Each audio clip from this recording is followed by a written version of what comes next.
কোনো লেশ মাত্র নাই। এই সমস্ত পুরুষদের সামনে আপনি যেতে পারবেন যাদের যৌবন শেষ হয়ে গিয়েছে।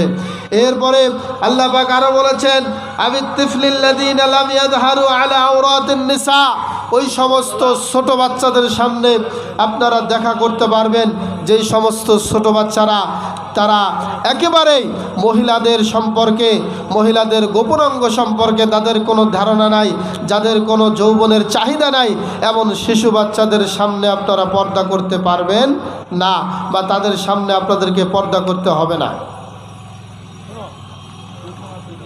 সম্মানিত মা ও বোনেরা, এখানে আপনি অনেকগুলো ব্যক্তির কথা শুনলেন যাদের কথা আল্লাহ তাআলা কোরআনে স্পষ্ট করেছেন এভাবে যে এদের সামনে আপনাদেরকে পর্দা করতে হবে না।